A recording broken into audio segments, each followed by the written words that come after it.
if anybody asks me for advice about fundraising, I always say in the beginning, like, you get a lot of no's. And I always tell founders to get a yes to take a meeting, you have to ask 10 people. And then to get a yes for an investment, you have to ask 10 people that take meetings with you. So it's basically, there's like a 1 in 20 chance that you get a check from somebody, and that check could be 10 or 25 grand. When I'm raising money for any venture, I always want whoever's investing to understand the business and for them to kind of see the vision before I'm willing to take money from them. Any like young entrepreneurs listening, like if you're in your teens or 20s, these older, like more successful guys, like they want to help you. Hey everybody, welcome back to the 4Media Uncut podcast. Today we have another young legend in the space. I've been seeing this guy for a while, Mr. Kieran O'Brien. He started popping up just like a couple years ago as just like one of these kids that you're like, how does this like 18-year-old have an R8, like a sick tuned R8?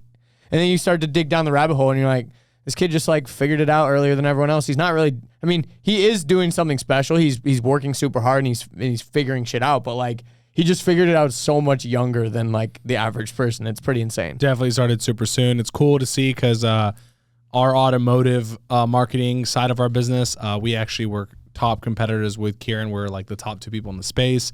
And then at a young age, he went on to like develop a software company, had a bunch of really cool people support that company, become investors, and then sold that, and then now is actually launching another one. So pretty cool to see the risks that he takes. He took all this money from the first one. I'll let him kind of go through more of the story in the episode, but then he literally, instead of like sitting here and buying lavish shit like most people would, he went and just threw it all into making a different one as well. So, and he sold all of his cars and sold his house and moved out. He was just nomading and stuff. So it was like, instead of taking all that money and like going and blowing it and being a baller, he like went the complete opposite, which I think is really cool. Yeah, super sick story. So I know you guys are getting a lot out of this one. Super inspiring story, super young guy doing it big. And I can't wait for you guys to listen to this episode.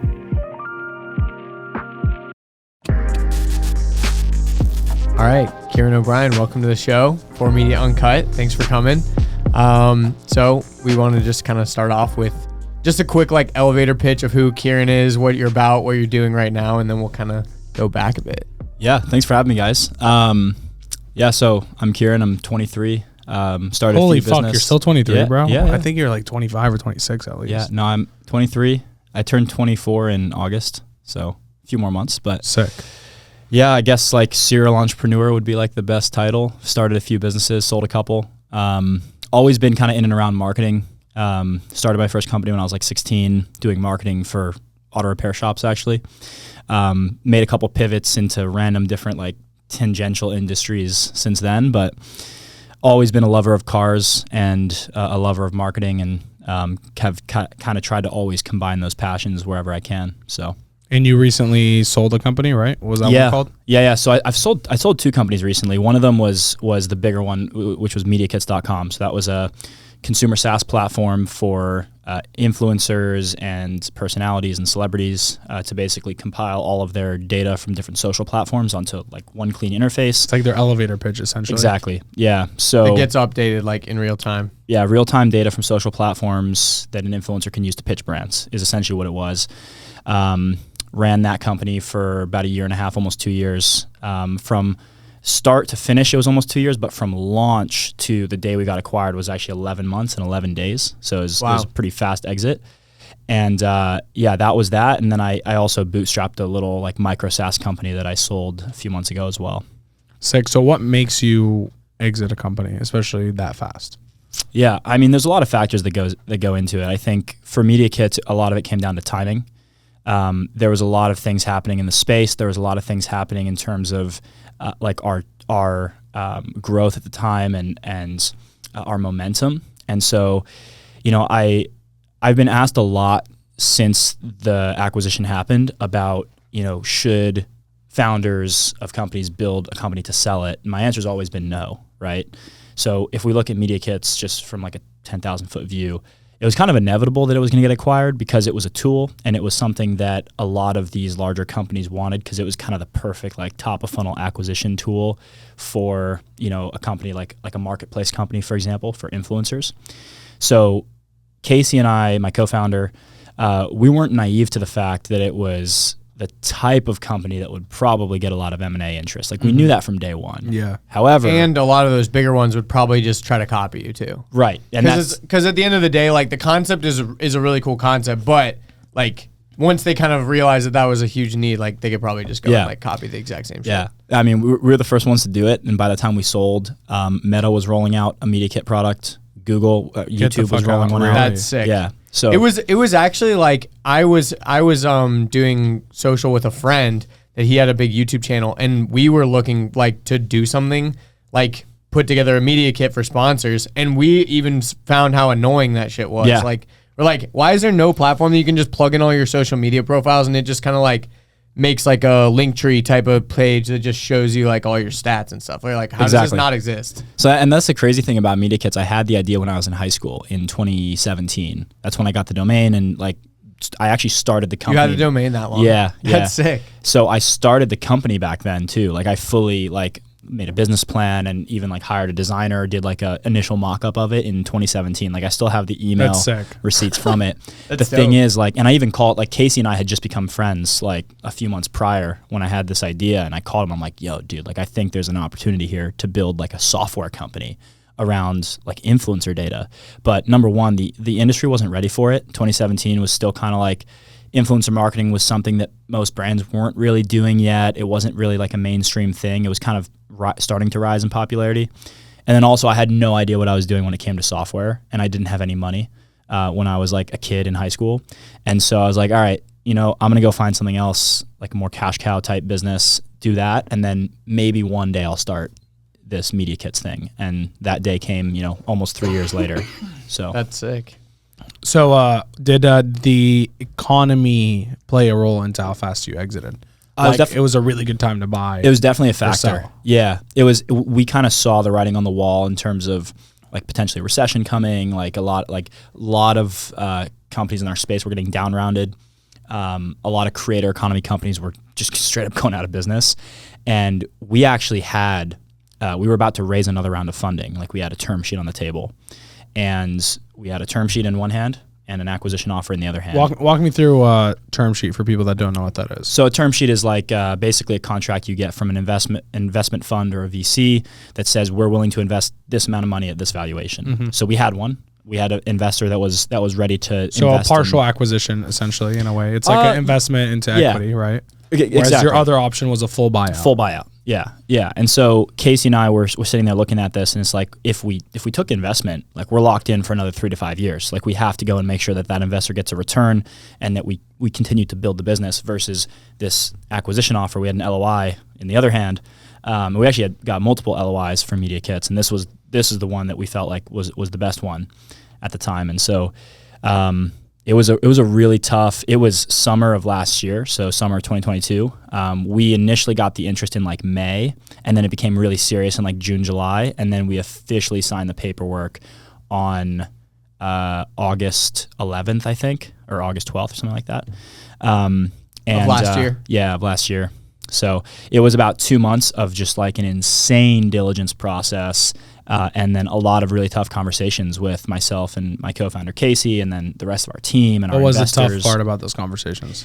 Deciding whether to continue building the business or to sell it. And how did your team take that? Like, yeah, it was mixed for sure. Like there were some people that really wanted to continue, and there was other people that were excited about the opportunity to build inside of a larger organization. So it was kind of a double-edged sword, and that's why like it really truly was 50-50 in terms of how everyone felt about it.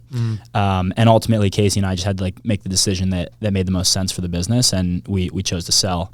And I'd be lying if I said that part of the reason that we took that route wasn't because I had another thing that I was kind of working on in the background as well around that same time that I'm now officially like full-time on. So that's another aspect of it. So take me back pre-acquisition, because it's interesting, because I didn't know it was just like less than a year that you actually launched and sold, which is sick. And it got pretty massive. Like you guys got a lot of big people, like the people that were it. investing. Yeah, that's what I want to talk about. Like how did you get, some of my friends invested in your business. Yeah. A lot of my friends did.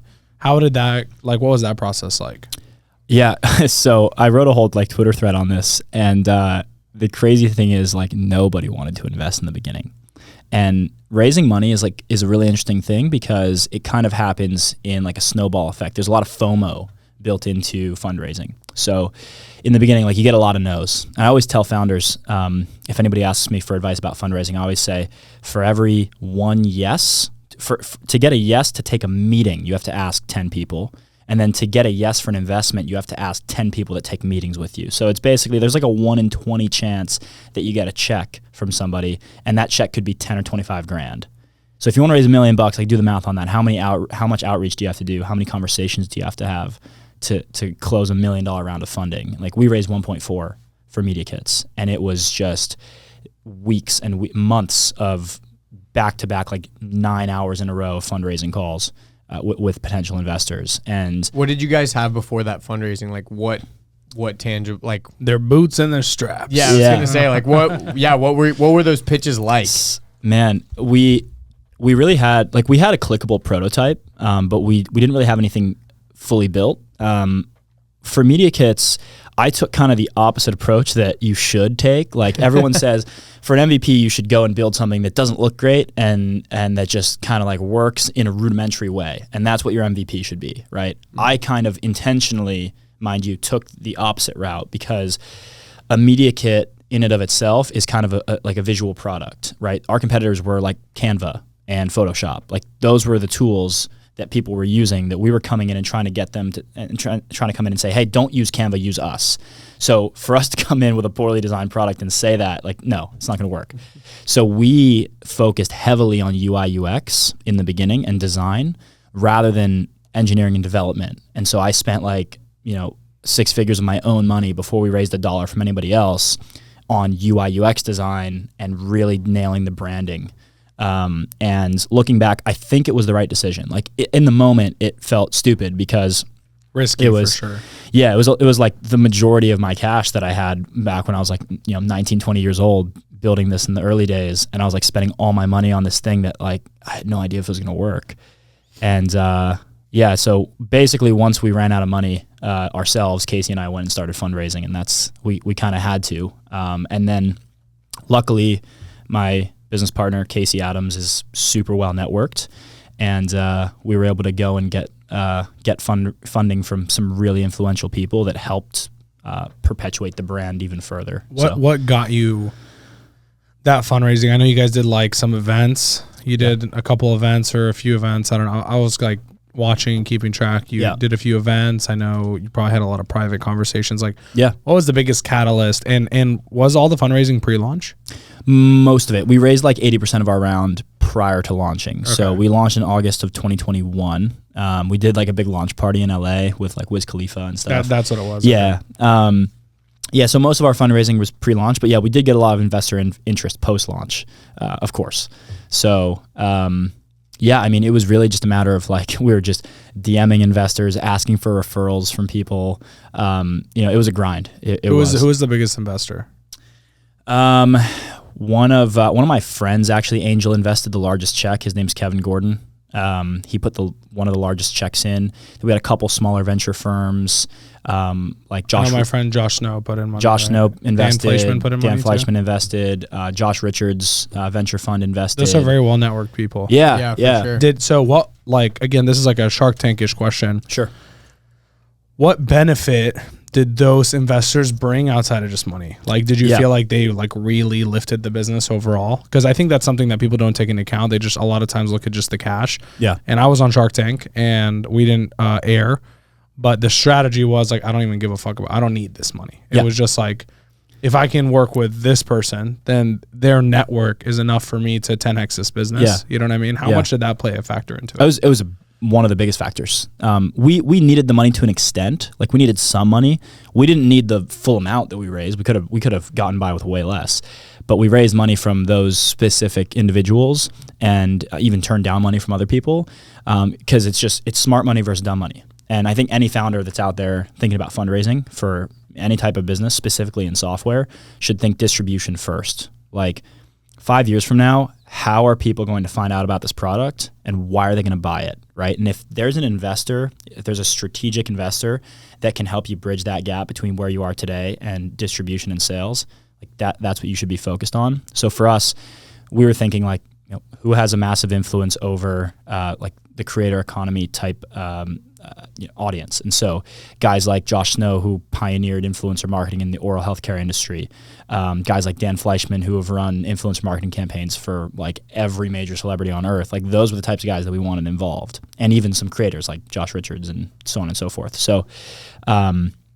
Casey and I focused really heavily on strategic investors and people that could be value adds for for the product and the future of the company. More than money.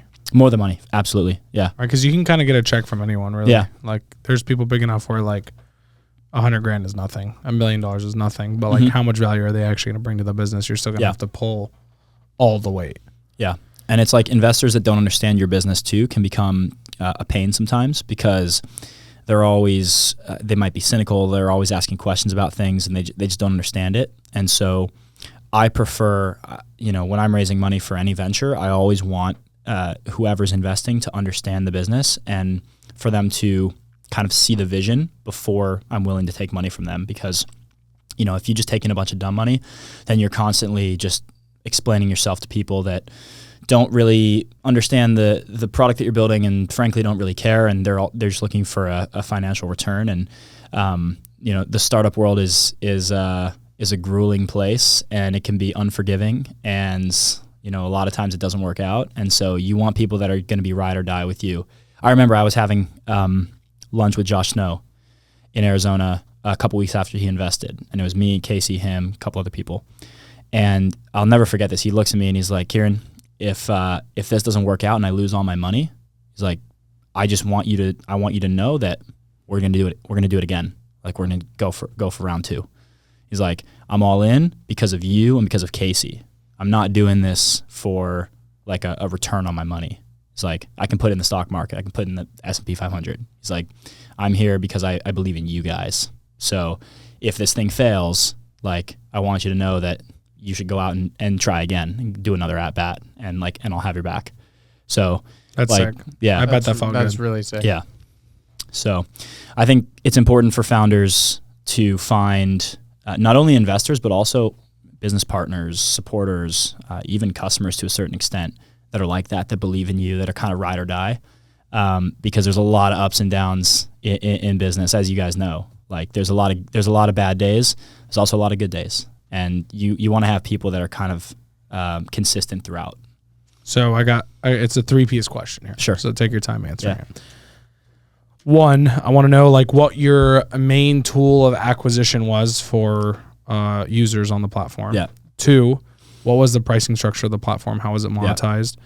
And 3, what was like the peak user base of the platform at the time? So, when we sold the company, we had 35,000 active users. Fucking crazy.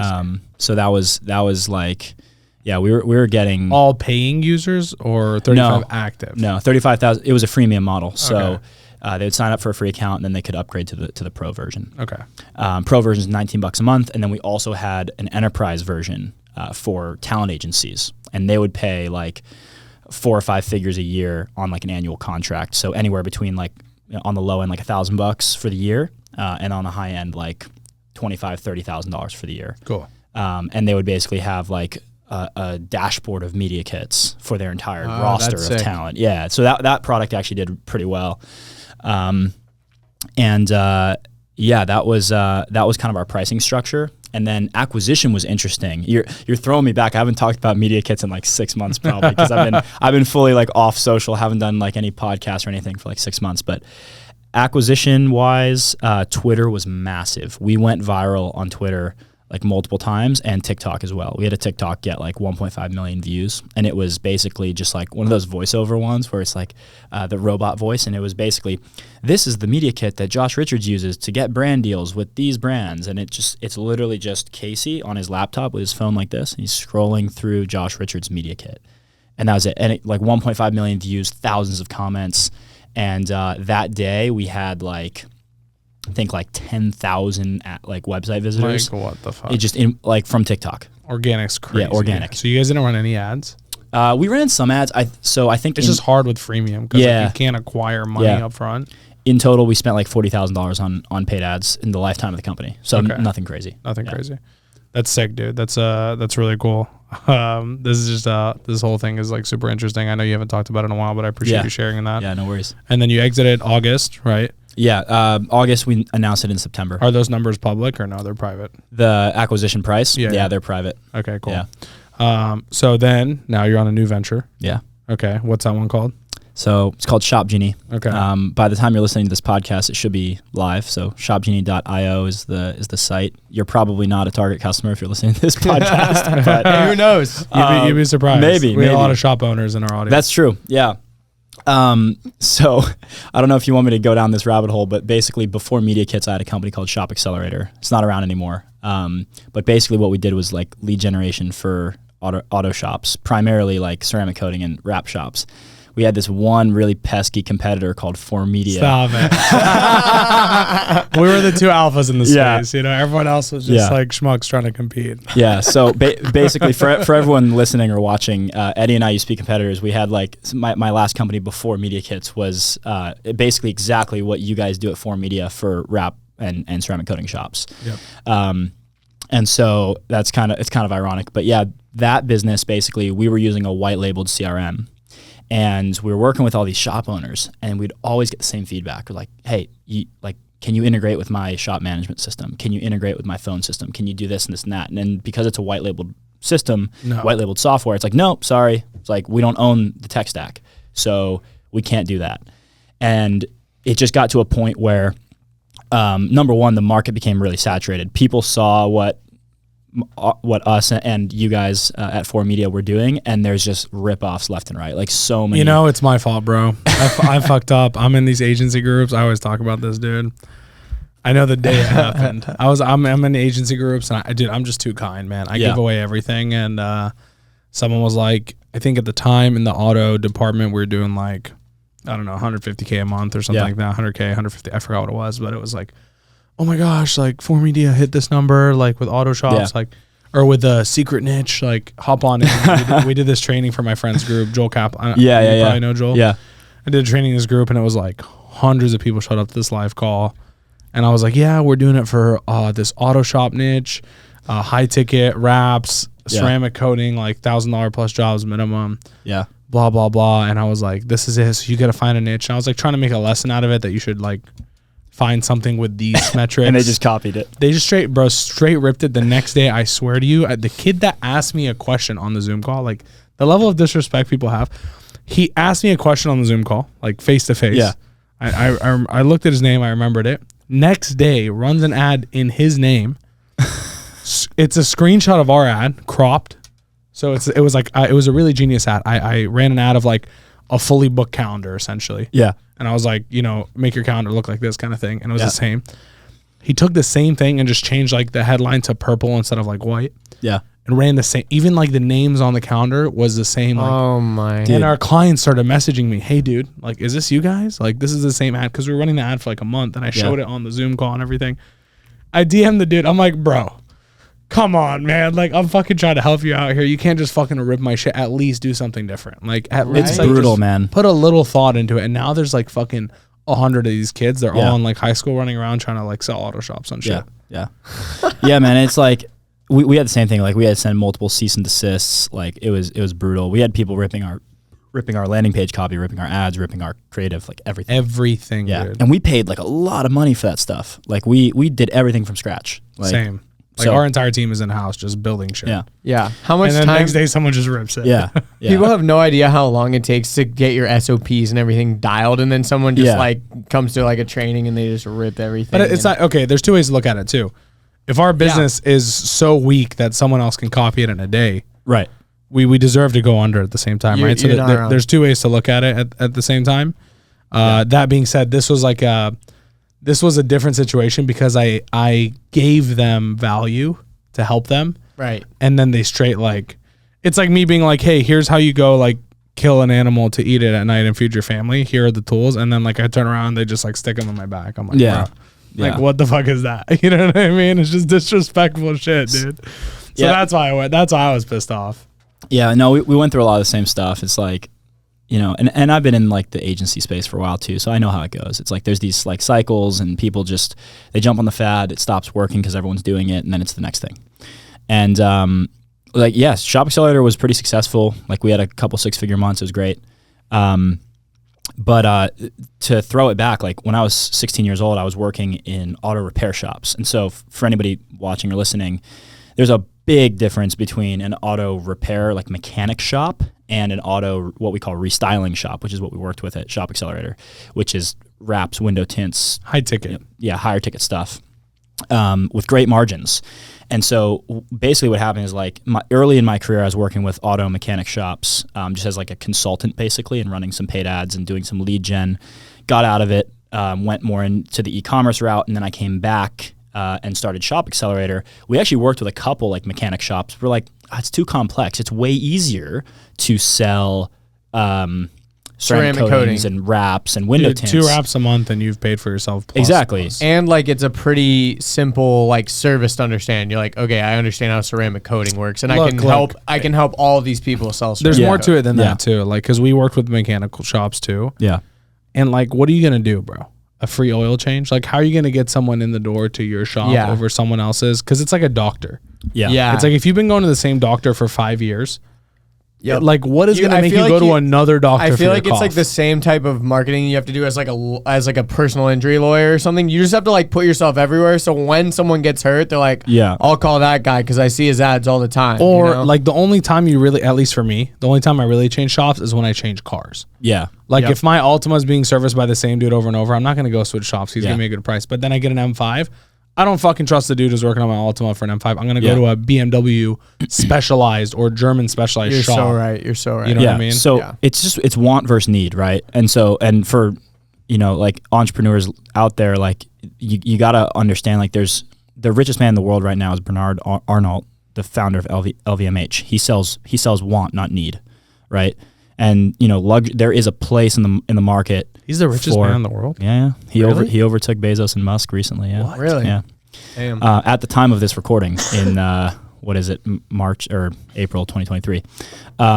So there's obviously like a market for high end luxury goods that nobody needs, right? It's not a necessity, but when your car breaks down, you got to fix it. So there's a couple of reasons, like just bringing it back to the beginning of this conversation, like I was in auto repair. I started Shop Accelerator because I saw the crazy margins and the opportunity in ceramic coatings. We started that in late 2019. Same opportunity that you guys saw. And it's like, we did it and it was successful, but then there's kind of 3 reasons that we wanted to get out of it. And we saw a bigger opportunity. Number 1, we didn't own the tech, so it wasn't defensible. We didn't have our own IP because we were white labeling a CRM. The second thing is what we just talked about with all the kids ripping us off left and right. It was just really hard to compete with that because they're always undercutting your price, and it's just a race to the bottom. Dude, it's just. Well, let me talk about the ripping thing real quick. Yeah. I was just on Joel's podcast in Denver, and he brought on this kid named Tony, and he just hit like his $17K a month, like as like a 17-year-old in college or in high school, like selling all the shops.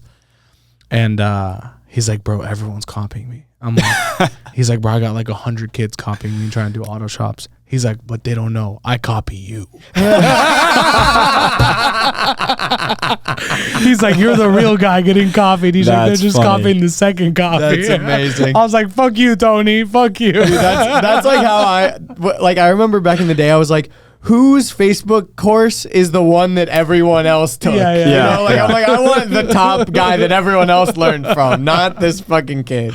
Yeah. There's no original ideas, man. It's like, you just got to keep iterating. So like, so again, like that was the second reason. And then like the third thing is just that want versus need thing, where it's like moving into a recession, moving into an economic downturn, like we wanted to be in an industry where it was kind of recession proof, and auto repair is that. It's like exactly it's that. A doctor, bro. It's a doctor. Versus, restyling is kind of the antithesis of that. And that's why like you guys at 4Media, you have so many other aspects of your business. So, a lot of the guys out there that are just marketing for wrap and ceramic coating shops, it's like, we'll see what happens. But, the other thing too is like those businesses, the auto repair businesses that we work with our new company, most of them been around for tens of years, like many decades, like passed down even. Yeah, passed down from their grandfathers in a lot of cases. Versus these wrap shops we were working with, they popped up last year. They have a good couple of homies with some vinyl. Exactly. And the quality control's not there. There's not the barrier to entry is so much lower because you don't need as much tooling, you don't need as much equipment, et cetera. So they kind of pop up and then they disappear. And that's the other thing we notice is like, I'm sure detailing too. Yeah, detailing too. What an easy honestly, business to start. Rafts like detailers. Yeah, you're right. Detailers are super easy, but like all these guys start out of like a garage. Yeah. Like we'll get leads and we'll be like, "Cool, man. Where's your shop?" He's like, "Oh, I just do it out of my garage. I can come to you, actually. I pick up their car, I bring it, and sometimes I just let them drop it off. I'm like, we are absolutely not letting anyone drop off a car at your house. That is the end of that transaction, my friend. Yeah. So yeah, that's how it goes. Like, and again, like we did that for like 2.5 years, and then we just realized we're like, we want to do something bigger. We want to do something more impactful. We want to do something that that has defensibility and IP and like a real like software platform. And there was just there's so many issues in the auto repair industry that we noticed. Like the main thing is the point solutions. So the average auto repair shop is using like 5 or 6 different marketing vendors, one for website and SEO, one for paid advertising, a CRM software, a reviews software, a loyalty software. They're using like 5-6 different things. And invoicing software. Invoicing, exactly. Yeah. And so essentially ShopGenie, our new company, we put it all in one. So we're an all-in-one customer experience platform. So we do everything from websites and digital marketing services all the way through to online booking. We have a first in the industry online appointment scheduling tool, which is like Calendly for auto repair shops, directly integrates with their management systems. And then we have a full back-end CRM. It's basically end-to-end omni-channel inbox, calendar, dashboard with all their stats, their marketing performance, a rewards thing built in, two-way texting, email, blast campaigns. This isn't campaigns. cheap to build, dude. No, it's not. Yeah. We've been building it for like 6 months. How much money do you think you guys are going to be putting into it to launch it? I mean, we've spent like hundreds of thousands of dollars on building it so far. It's never going to be done. So that's the thing with software, right? Yeah. Yeah. So, and we're building our own like AI tools inside of it too, which is super topical right now. So we're building like the first ever like AI chatbot for auto repair that's been trained on auto repair data. So basically allowing customers to request appointments and chat with a customer service agent after hours at a repair shop, and it can basically semantically understand that and service that customer. Like set appointments and stuff too? Yeah, exactly. Wow, that's sick. Yeah. So it'd be sick when it can diagnose your car problem. What noise is it making? You record a sound into your thing? Like without even saying anything, that's going to be $178. Ooh, engine knock. So that's the vision, man. Like dead serious. Like that's what we want to build long term. Like we want to truly revolutionize this industry with this platform. And like what you just said is like exactly what we're working on behind the scenes right now. It's like a full platform that can do everything from diagnosing a vehicle to taking care of customer service and after hours service, like everything in between. So that's sick, dude. So what's the long-term game plan with it? Or are you gonna pull a Kieran and jump ship in a year? No. Kieran pulls a Kieran. Apparently I was building something else the whole time. Yeah, like MediaKits was like a weird tangent in my career. Like it was always kind of like it was something that I knew wasn't going to be like a 10+ year play. I knew it was going to be relatively finite when I started it. It was always more of a tool than a company. And so like that's I think another reason why I was like mentally prepared to sell when I did. But no, this one is like my 10-year play. This is my 9-10 figure. This is exit, a go to expos with booths and build a massive business in here. Correct. And like what's the total pool of mechanics in the U.S.? There's 258,000 auto repair shops, independently owned auto repair shops. 250,000? That's a massive total addressable market, bro. Massive. Yeah. And the crazy thing about the industry is like, these repair shops, there's so many of them, and the average owner is 57 years old. So 2 out of 3 auto repair shop owners in the U.S. are planning on retiring in the next 3 to 5 years. And I don't doubt that. Every time I go to a repair place, it's always some 50-year-old. Hey, Andrew, your engine's busted. And these guys, they're selling their businesses off to private equity. They're selling their businesses to younger, more tech-focused owners, and those are the guys that are looking for platforms like ours, right? And so that's kind of like we've got this tailwind that's working in our favor right now, and it's one of the reasons. And again, like these are conversations that I had when we were selling MediaKits, because I saw this happening in the auto repair industry, and I knew, I'm like, if we take this investment money for MediaKits, I'm locked in here. I can't go and pursue this idea that I have for ShopGenie, because I'm gonna have to see this through with MediaKits, and I might miss that window of opportunity. And I think for an entrepreneur that's thinking about starting something, there's these windows of opportunity that come into your life every now and then, and you have to get really good at identifying them. The good thing is they happen pretty frequently, but more frequently than people think. They just don't recognize them. Learning to recognize them is the first thing, and then the second thing is taking action on them. And so, like, there's a lot of these things, even, you know, with some of the AI tools that are coming out right now. Like, there's so many business opportunities and multi-$100 million, billion-dollar brands that are going to be built on top of this technology. And there's people out there that saw that as this opportunity that came across their plate, and they went and took action on it. There's other people that procrastinated and got left behind. And like, this stuff happens in business. And so I think something that I've tried to get better at more recently is identifying unique opportunities that I'm presented with and taking action on them. And I saw this as one of them, like, unequivocally.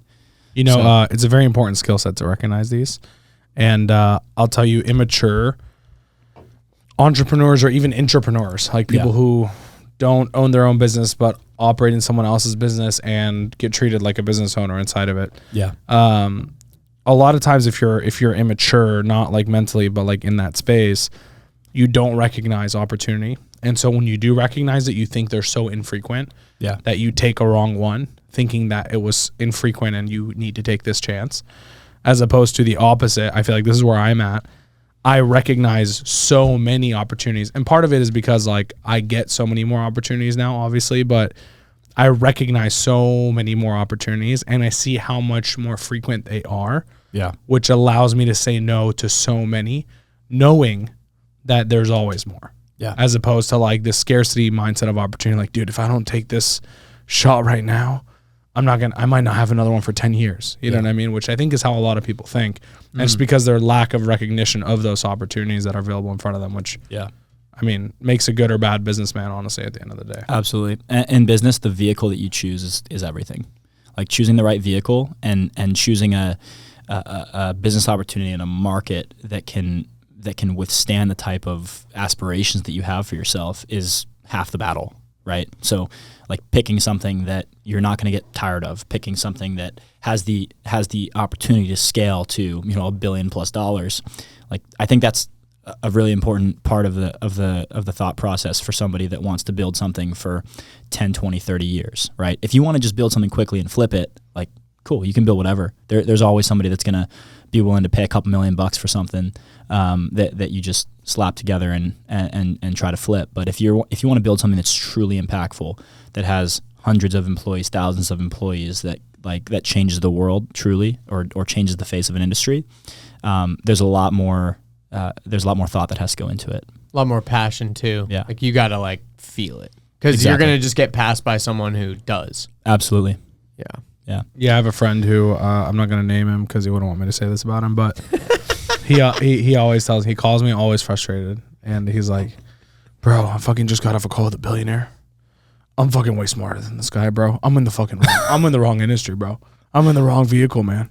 I fucking, you know, he like recognized that he keeps putting his ceiling on himself with the thing that he's doing, and then everyone around him's like, no, bro, just do more of what you're doing. And I'm like the only one who's like, bro, get the fuck out. Just get the fuck out, get the fuck out. And then finally, like this week, he was like, send me the invoice for your time, bro. I'm getting the fuck out. Like, it's time. I'm taking the advice. You've made me tons of money with your advice. I'm taking a shot at this. And it's important to recognize that, dude. You know, sometimes, like, if you're 5'6", you shouldn't be trying to get in the NBA. Yeah. And it's also, I think there's a time and place for the small games too. Like, especially like entrepreneurs starting out, maybe your best shot is to go and rip Eddie's ads. And I'm just kidding. He's like, I'm out now. I'm fucking tell them to do whatever they want to do. But you're right. I say that as a joke. You built Shop Accelerator, right? Yeah. To collect cash. Correct. which allowed you to start up MediaKits prior to the funding, right? Absolutely. And I've preached this on like so many times online and in my YouTube videos and stuff. Like I always talk about your first business should be a low overhead cash cow where you can build up liquidity and build up experience, right? And I always tell people, like now that I'm in like the VC world, like the VC backed tech company world a little bit more, and I talk to a lot more founders that are raising money from VCs and angel investors. A question that comes up in that space a lot is, should I raise money for my first venture? And I think the answer is hell no, because I know looking back on my first 2 businesses, Shop Accelerator and the one before that I had, that's just like a consulting company. Neither of those had any outside funding. It was fully bootstrapped, right? And those are both 7-figure companies. And I always tell people, I'm like, if I didn't have that experience building those 2 businesses, MediaKits would have been a train wreck, right? Because there's a lot of things that you learn in a bootstrap business that when a VC wires you $1 million or millions of dollars, and you've got all that money sitting in a bank account, and it's your first time as an entrepreneur ever having that level of liquidity, that level of responsibility, you're going to mess it up like almost every single time.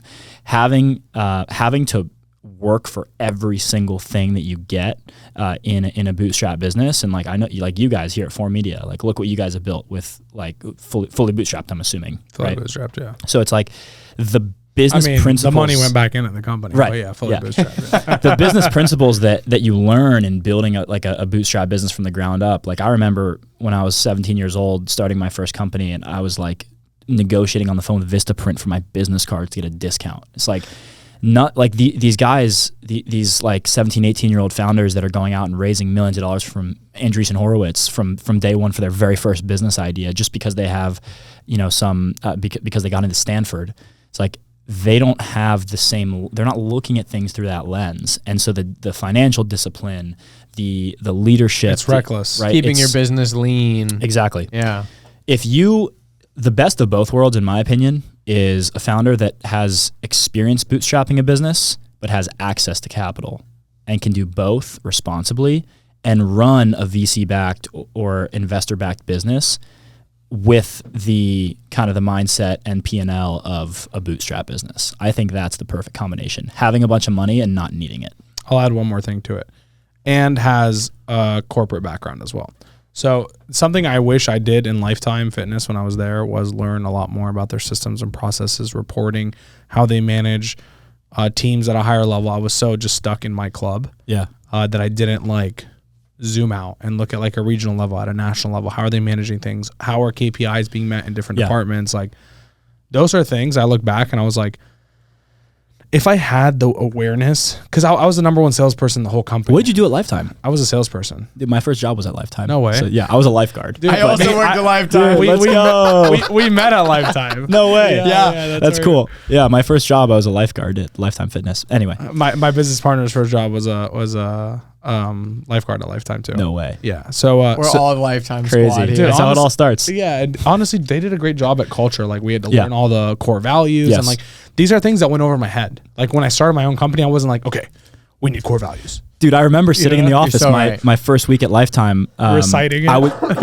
watching those videos of the CEO of the company talking about the core values, and you have to like take a little quiz at the end. Did you do the same thing? We did all. Yeah. For the sales, they flew us to Minnesota. Wow. And they put us through like hell week for a week. Wow. Bro, it was insane. On Thursday, we had to make a 4:30 a.m. workout. If we didn't, you got cut. That's crazy. Really? In our class of 55 got cut that day. No They didn't show up. way. It was a group fitness class because you need to learn how to sell the group fitness classes. 4:30 we had to be there, bro. Showed up, got our asses handed to us. 5 of us didn't show up. They tossed them. They sent them on a flight The back. 5 didn't even show up, or they showed up late? They showed up late. Oh, Like- okay. Like, Still. I mean, Yeah, don't be late for a 4:30 appointment. it's pretty That's rough. Gonna be I was like, yo, punctual. can you all call me? You know what I did? I slept on the ground. Swear to God. I was like, I'm not fucking missing this shit. I put a pillow on the, I didn't even sleep on my hotel bed. I put a pillow on the ground. Just so you were just in my gym comfortable clothes. enough. In my That's gym sick. clothes. I put the phone across the room. Dedication. Loud. In the gym clothes is the hack. I'm like, and you know how fucking cold it is in Minnesota, bro? This was February, Minnesota. Oh, and you weren't staying like, was the Lifetime like close by? Could you walk? Yes, it was a walk. But do you know what a 5 to 10 minute walk in the fucking cold. freezing Minnesota cold at 4:20 in the morning is. Oh, brutal. Brutal, bro. I've slept in sweatpants, a hoodie, slept on the ground with a pillow. I woke up early, afraid. I woke up at like 3:45. I'm like, am I fucking late? Am I late? Okay, I'm good. But That's so good. But they put us through the ringer. But I wish I thought of that. I was the number one sales guy in the whole company, bro. So Hell yeah. I was like, dude, what am I gonna fucking learn? Like, Yeah. I'm kicking my feet up Yeah. and I'm fucking wiping the floor with everyone else. Like, it's just like, I'm like, what am I gonna learn? So I left the company to then go market for my father's companies, and I was like, that's how I'll learn something new and grow and be better. But I wish I just like stayed for 6 months because they promoted me to a manager, and I declined. I wish I stayed for 6 months, but only with the awareness that I was learning how to run a company with 10,000 employees. Yeah. You know, because that's something I wish I took away. And like looking back, all the things that I paid for the last 4 years in regards to mentorship and shit like that was shit I could have just learned at lifetime if I was just like more aware outside of the job that I was doing. You know what I mean? Yeah, and I have this conversation with my buddies a lot. Like there's kind of an echo chamber in this like young entrepreneur community where everyone's kind of just had their own thing and like their own hustle kind of since day one. And there's a lot of things that you kind of learn the hard way that, you know, if you just seek out mentors that have experience, you know, running larger companies kind of from the beginning, then you can skip a lot of those steps and learn a lot of those things earlier. So that's something for me, even more recently, like I've tried to reach out to and build relationships with, you know, founders of companies that are doing tens or hundreds of millions of dollars in revenue, that are way further along, that have hundreds of employees. And one of my personal like goals recently has been learning more about leadership and culture and things like that, because, you know, the most amount of employees I've ever had at a company is 10. And so, you know, as we're approaching to surpass that mark at my new company, I want to make sure that I do it all right. And like, to your point, there are the Lifetime Fitnesses of the world that have this stuff on lock, that do it really well. And like, there's no point in beating yourself up over it if you can just go and learn it from somebody who's been there. For years, bro. Yeah. But you send one text message and you have the answer. Exactly. I think a lot of people are too afraid to ask. And a lot of people underestimate the power of their network. Like, you know, you're a couple degrees of separation away from almost anybody with the internet these days. Here's what it is. It's the hot girl effect. Yeah. It's everyone's afraid to talk to the hot girl. Yeah. But because everyone's so afraid to talk to her, the amount of people talking to her is so much lower. Yeah. That your chances are actually just as high as talking to an ugly girl. Yeah. You're so right. Because like it's the same. It's the same in business too. Yeah, All these guys, like, I always think about it. Like, bro, I have friends who just get like the CEO of Intel on like a fucking podcast. Yeah, Joel for an was hour. talking about that on the podcast. He was like, dude, just like literally billionaires will respond faster than like a norm, like just like a millionaire. He's like, it's so easy. Like literally just, I would hit him up on LinkedIn and like, and when you're young, like leverage it when you're young. Like so my little brother he just got into Cornell, like super good, like Ivy League school. And he's like, well, like, what should I do this summer? Like, I want to get a job. He's like, wants to like work at he was like trying to work at a car dealership or something. And I'm like, no, dude, like if I were you, I would go and email every single Cornell alumni with your cornell.edu email address that you have now. Go email every single wealthy, successful alumni from Cornell and ask to work for them as an unpaid intern. Whatever they do. Whatever it is. Right? It doesn't Whatever matter. they do. Just cold email them. And the thing is, like, these people in that context, but also just in general for any like young entrepreneurs listening, like if you're in your teens or 20s, like these older, like more successful guys, like they want to help you, because in a lot of cases they see their younger selves in you, and they want to kind of like take you under their wing and guide you along your journey. Even if it's not that intense, they just want to give you the answer that they know is the right one for what you need to do next. Yeah. And that alone makes an impact and on your life. It's oftentimes it's an answer that they wish they knew when they were your age. Exactly. Yeah. So I think a lot of people don't take enough advantage of that and don't ask enough. Love that, dude. Yeah. So here's how we wrap up all these podcasts. I think you've given a few really good pieces of advice, but see if you can think of a different one. Yeah. It's called a fortune cookie advice. So basically, if you had to put advice into a fortune cookie, example, your younger brother, and you give them a fortune cookie with a piece of advice. It doesn't need to fit on a fortune cookie. We've had some long ones. Yeah. But just something to give to your younger self a few years back that you think would reshape their future, how they approach it, just success, happiness, everything in general. Like, what would that piece of advice be? Have a bias towards action. I say this a lot. I think it's true on like a micro and a macro level. So let me explain a little bit. It might sound crazy because I'm like I'm 23 and I've started a couple companies and done all this, but I truly feel like I could be way further along if I had more of a bias towards action. If I started earlier, if I started things faster, if I failed faster, like all these things, right? So I think no matter how much you've done, no matter how successful you might be, I think there's always room for more to increase the intensity and increase your bias towards action. So I think what it means in this context and what it means to me is that whenever, like we were talking about earlier, those opportunities that come along every now and then in life, it's like if you just have a bias towards action and you just tell yourself that you're going to figure it out, that's going to get you farther than 99% of other people. And a lot of people, they feel stuck. They're not sure what kind of business they want to start. They're not sure, they're not sure, what they want to do with their lives, whatever it might be, right? Just having a bias towards action is going to fix that problem 9 times out of 10, right? If you just take action on something, start down that path, it's like, it's almost always a snowball effect. That initial momentum is the hardest thing. And so, yeah, if I had to put something on a fortune cookie, it'd be have a bias towards action. Love that, dude. And what's the best way for someone to connect with you, find you, learn more about you? Obviously, we know the ShopGenie link at this point, but what about you personally? Honestly, man, you're welcome to follow me on Instagram. It's just at Kieran O'Brien. Same thing on YouTube and Twitter and everything. But I've been off social for like 6 months. I've been fully dark, and I don't know if I'm going to come back. Even with your new company? Yeah. It's so like my avatar is not on social. Like the shop owners that we talk to, like they're on Facebook, but I don't really have, like I spent a lot of time and effort building up my personal brand like the last 5 years, but I've discovered that life is more peaceful without it. And I don't really have anything to gain financially from like pursuing it anymore. And I truly just want to build like a world changing company and an impactful company. And my like personal social media presence doesn't, from what I can see, it doesn't really play a part in that vision as of right now.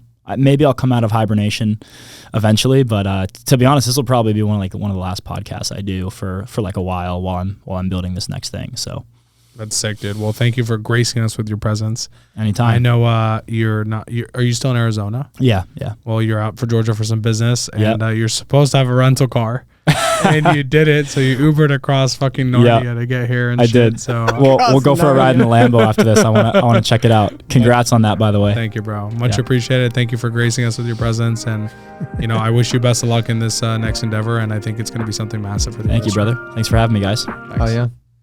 Thanks for tuning in to another episode of the 4Media Uncut podcast. If you want to work with us, learn with us, or even join the team and be a part of what we're doing at 4Media Marketing, just go to our website. It's 4media.marketing. No .com, no .net, .marketing, because that's all we do around here. And most importantly, share this with a friend wherever you're listening to or watching this on. Please hit that share button, send it over to a friend, someone else that you think will get value out of this. It would mean the world to us. And if you're watching on YouTube, make sure you like this video and comment down below any suggestions for future guests. And if you're on Apple Podcasts, please rate this 5 stars and leave us a review there. That helps us tremendously in the algorithm world. Thanks again for watching, and we'll see you on the next episode of 4Media Uncut Podcast.